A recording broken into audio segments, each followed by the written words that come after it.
Kolose 3:15. Hendaklah damai sejahtera Kristus memerintah dalam hatimu, karena untuk itulah kamu telah dipanggil menjadi satu tubuh, dan bersyukurlah.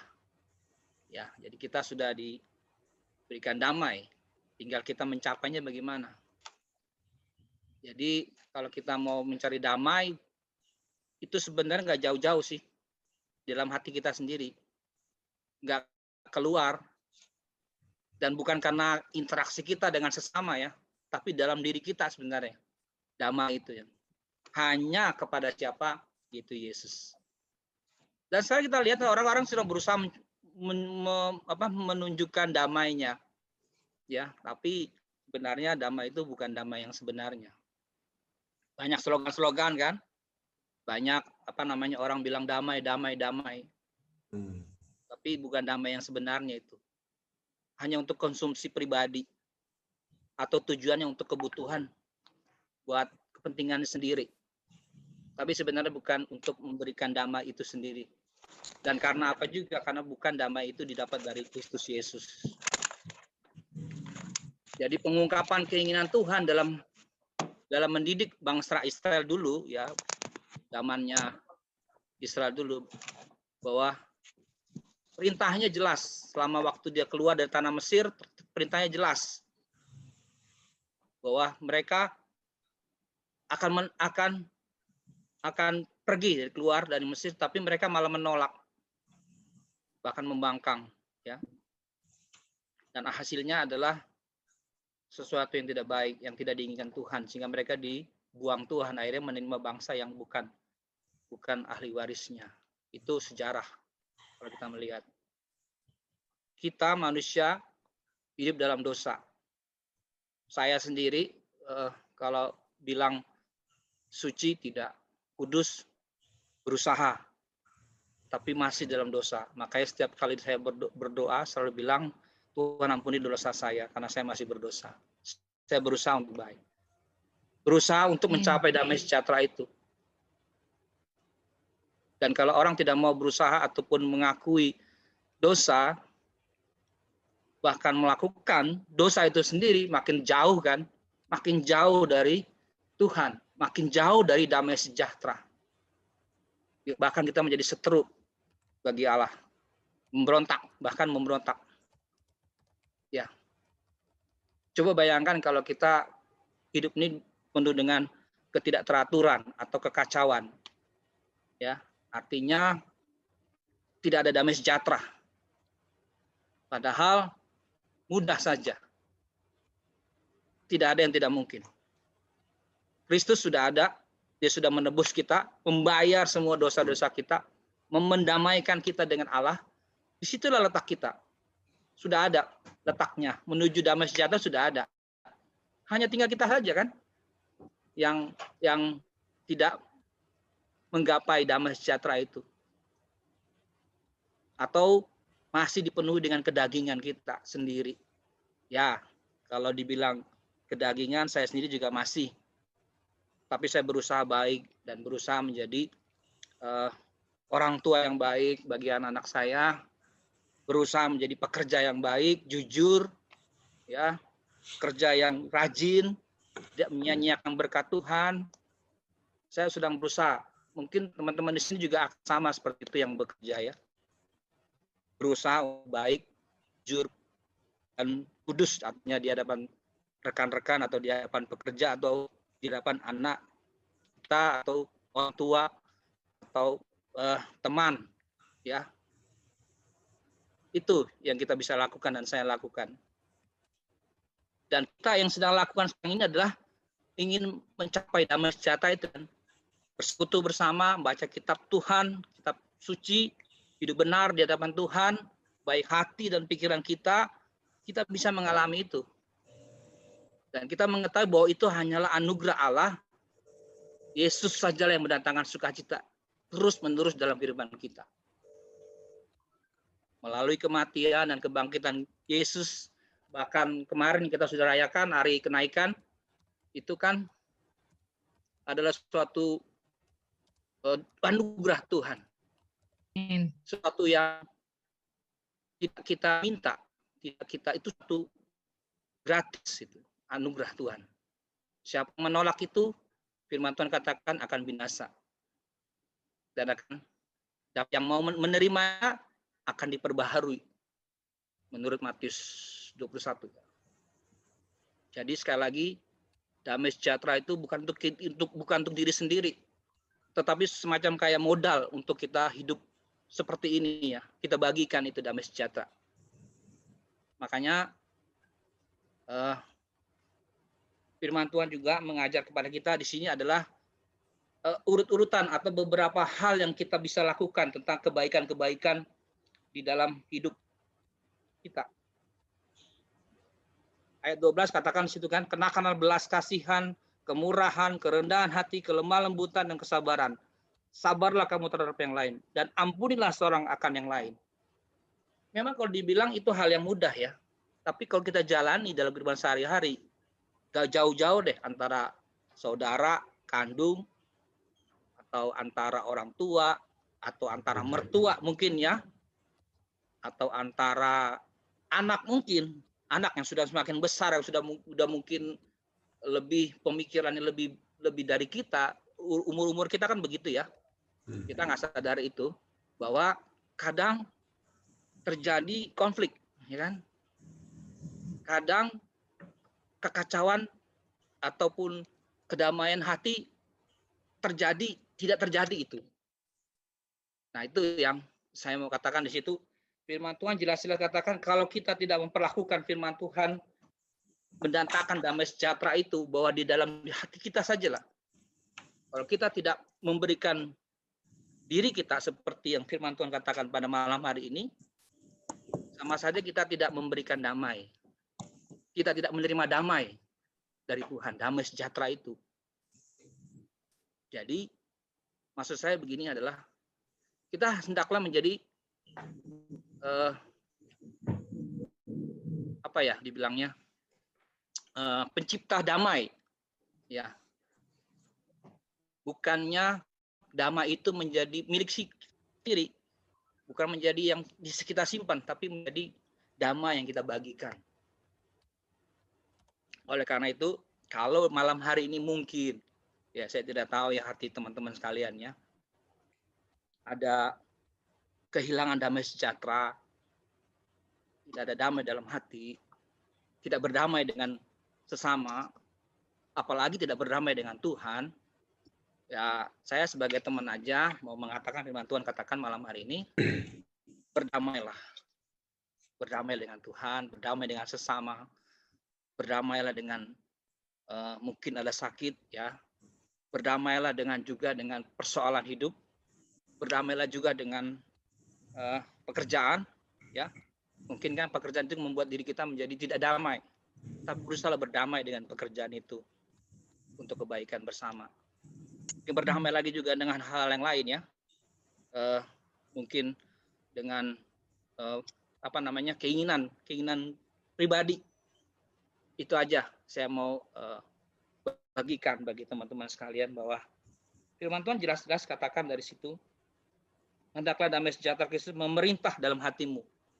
Jadi ada suatu kuasa di atas diri kita yang harus diperintah, itu adalah hendaklah damai sejahtera memerintah dalam hatimu. Jadi bukan kita. Itu yang saya mau bagikan di sini. Jadi kalau bila ada konflik atau ada kekacauan, berdamailah. Berdamai dengan Tuhan. Kalau dengan damai, pasti indah. Segalanya pasti indah.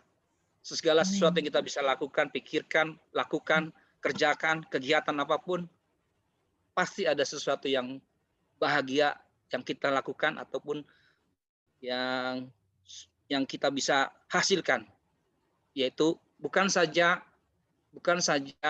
hasilnya, tapi mungkin berdampak kepada lingkungan kita sekitar kita. Coba bayangkan kalau misalnya pagi-pagi bangun gitu ya, mukanya udah aut-autan, terus mukanya sedih ataupun kayak orang marah gitu ya.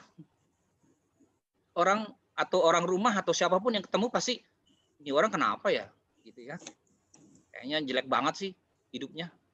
Coba kalau bangun pagi misalnya dengan senyuman gitu ya, walaupun belum mandi ya jelek juga.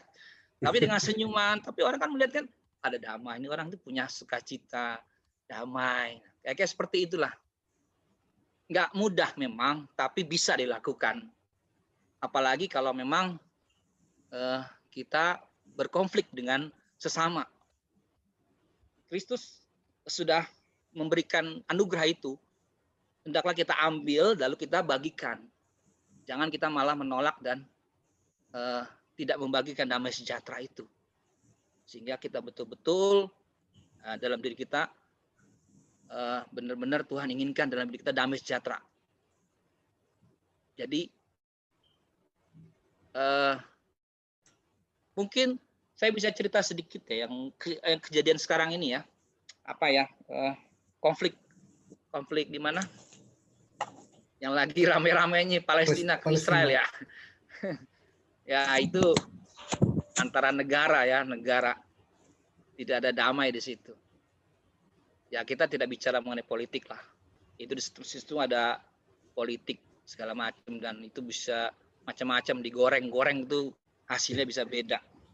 Tapi kita nggak bicara seperti itu. Artinya bahwa di situ ada konflik, ada kekacauan terjadi, tidak ada damai, memang betul. Jadi yang sedang dilakukan oleh beberapa petinggi-petinggi negara menciptakan damai.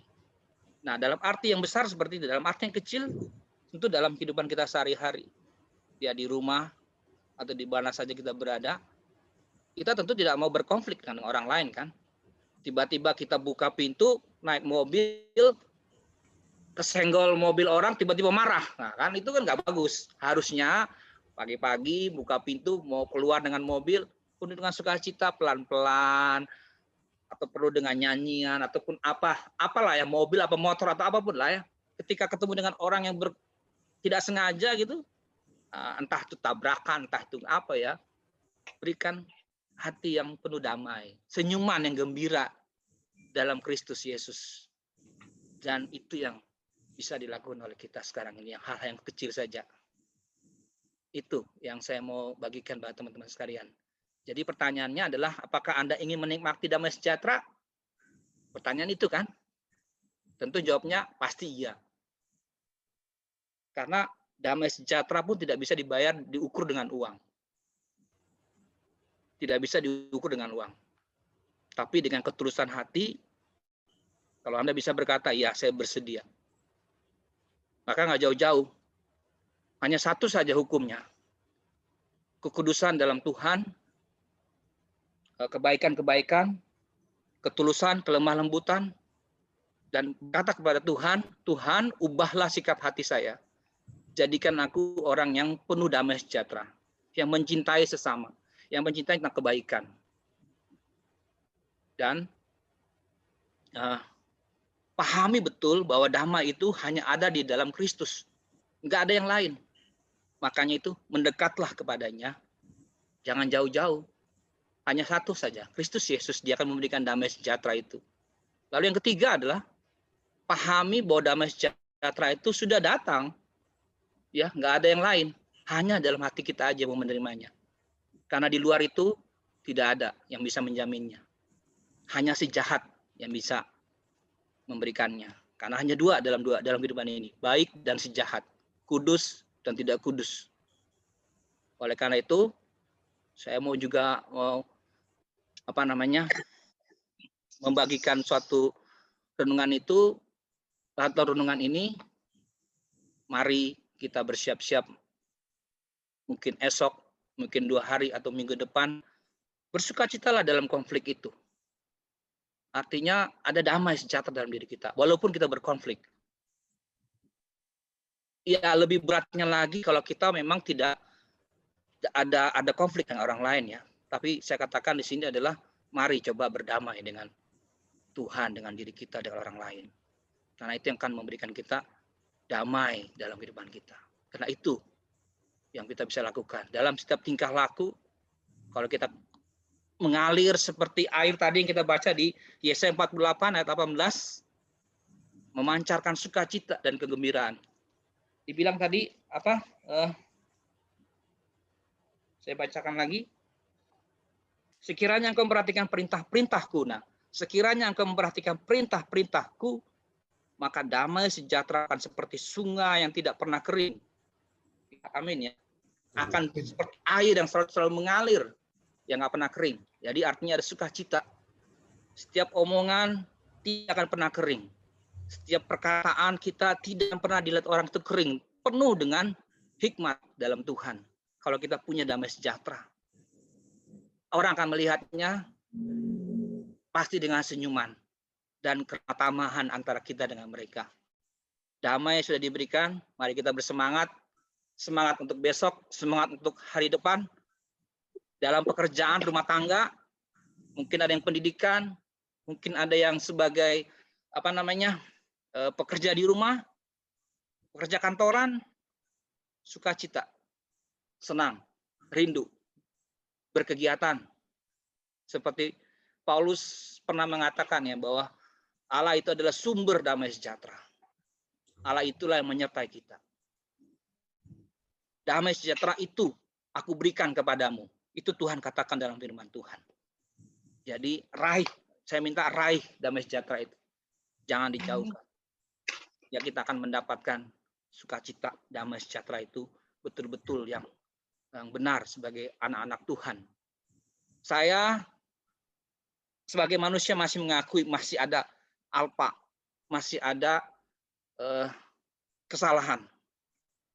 Tapi saya berusaha untuk baik. Ketika saya pun berkonflik, saya berusaha untuk berdamai. Saya tidak mau lama-lama. Kata firman Tuhan katakan jangan sampai matahari terbenam kan, seperti itu. Tapi kadang kita juga bisa lewat sampai besok juga masih juga kesel ya. Kadang gitu seperti itu terjadi. Ya saya juga nggak pungkiri itu. Kadang saya juga pernah sadari. Tapi saya berusaha untuk baik. Karena saya sudah menjadi orang tua, saya harus membagikan itu kepada anak-anak. Seperti teman-teman lah di sini ya, punya keturunan. Agar keturunan kita ada keturunan-keturunan yang betul-betul memuliakan Tuhan. Seperti yang orang tua kita sudah garis berikan legasinya, warisannya. Kita yang meneruskannya sebagai anak Tuhan. Tentunya di sini wadah kita mungkin kita akan memberikan itu. Atau wadah yang lain, komunitas yang lain. Kan kita banyak ya tentunya ya. Damai sejahtera itu aku berikan kepadamu. My peace I give unto you. Kita meraihnya dan itu menjadi kebutuhan yang mendasar bagi kita damai sejahtera itu. Teman-teman jalani hidup dengan bersama Allah, damai sejahtera. Amin.